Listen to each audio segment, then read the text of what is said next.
Hello friends, स्वागत है आपका एक बार फिर से आपके अपने यूट्यूब चैनल हिस्ट्री हिट्स पर। जब उज्जैन में छोटी उम्र के लड़के पढ़ाई लिखाई में लगे थे, तभी उसी शहर का एक लड़का अपराध की ऐसी सीढ़ी चढ़ रहा था जैसे GTA वाई सिटी का मिशन पार करते हैं। नाम था दुर्लभ कश्यप। फेसबुक पर असलों के साथ फोटो डालना, माथे पर काला टीका और कंधे पर काला गमछा, यही दुर्लभ की पहचान थी। देखते ही देखते पूरे उज्जैन में इस 16 साल के लड़के की चर्चा होने लगी और जल्द ही कश्यप ने अपना गैंग बना लिया। फिर क्या, रोज पुलिस थानों में एक ही नाम से FIR दर्ज होने लगी। पुलिस भी हैरान थी कि महज 16 साल का लड़का इतना आतंक कैसे मचा सकता है। अब कहानी को शुरू से शुरू करते हैं। 8 नवंबर सन 2000 में एक बिजनेसमैन, कारोबारी पिता और सरकारी टीचर मां के यहाँ किलकारियां गूंज उठी और जन्म हुआ एक लड़के का। पिता ने नाम रखा दुर्लभ। उनका मानना था कि बड़े होकर उनका बेटा एक अच्छा और सबसे हटकर कुछ नया करेगा, और हुआ भी कुछ ऐसा ही। अच्छा तो नहीं, लेकिन सबसे हटकर जरूर। दुर्लभ ने अपराध का रास्ता चुन लिया। पहले स्कूल में शुरुआत हुई। स्कूली समय से ही दुर्लभ अपने सीनियर और जूनियर के झगड़ों को निपटाने लगा। फिर धीरे धीरे स्कूल का दादा बन गया। फिर क्या था, स्कूली दादा का खौफ इतना बढ़ गया कि इसकी उम्र के लड़के दुर्लभ को ही अपना सरकार मानने लगे। थोड़े दिनों में ही कश्यप ने अपने ही उम्र के लड़कों के साथ गैंग बना लिया।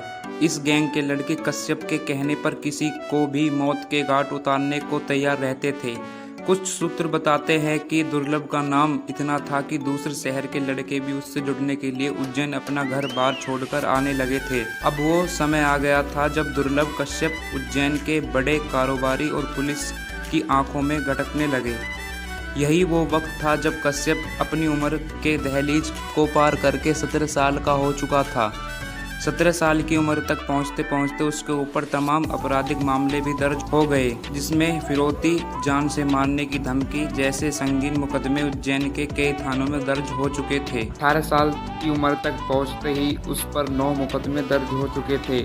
ऐसा कहा जाता है कि दुर्लभ को उज्जैन का भाई बनाने में सोशल मीडिया का बहुत बड़ा हाथ था। कश्यप ने अपने फेसबुक अकाउंट के बायो में लिख रखा था कि वह कुख्यात बदमाश है, हत्यारा और अपराधी है। कोई सा भी विवाद हो, कैसा भी विवाद हो, तो उससे संपर्क करे। ऐसे तमाम पोस्ट के जरिए वो और उसका गैंग लोगों को धमकाने का काम करने लगे। लेकिन कहते हैं ना कि अपराध की दुनिया ज़्यादा बड़ी नहीं होती। जैसे ही उज्जैन पुलिस को इन पोस्ट के बारे में 27 अक्टूबर 2018 में पता चला, वैसे ही दुर्लभ और उसके गैंग के 23 लड़कों को गिरफ्तार कर लिया। ये पहली बार था जब दुर्लभ कश्यप को जेल हुई। दुर्लभ कश्यप जब जेल में था तो उस वक्त उज्जैन के तत्कालीन SP सचिन अतुलकर ने उससे कहा था कि कश्यप, तूने कम उम्र में ज्यादा दुश्मनी पाल ली है। तू जेल में जब तक है तब तक जिंदा है, बाहर निकलेगा तो कोई न कोई तुझे मार देगा। और बाद में SP साहब की भविष्यवाणी बिल्कुल सच साबित हुई। पिछले साल लॉकडाउन से पहले दुर्लभ जमानत पर छुटकर जेल से बाहर आया था और इंदौर में रहने लगा। जब लॉकडाउन खुला तो वो अपनी माँ के पास उज्जैन वापस चला गया। वो 6 सितंबर 2020 की रात थी जब दुर्लभ की माँ ने अपने बेटे और उसके दोस्तों के लिए दाल बाटी बनाई थी। सबने साथ बैठकर खाना भी खाया। इसके बाद दुर्लभ अपने 4 दोस्तों के साथ चाय और सिगरेट पीने के लिए अमन उर्फ भूरा की दुकान पर रात के 1 बजे पहुंचा था।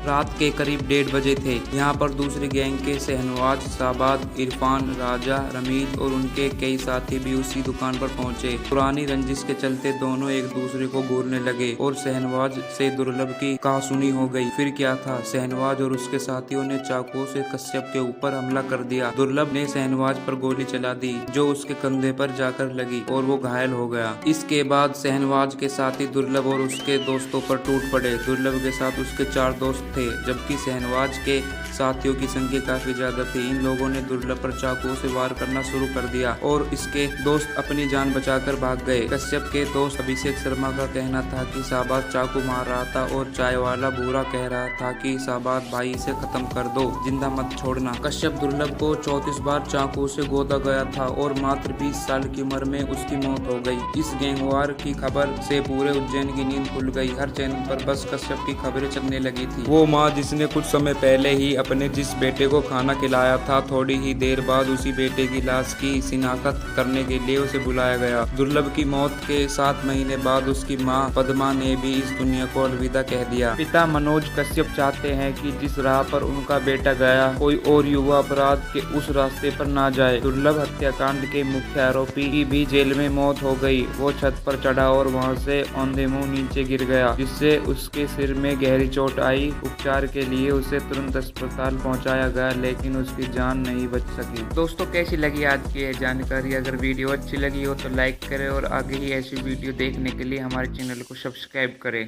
तब तक के लिए धन्यवाद।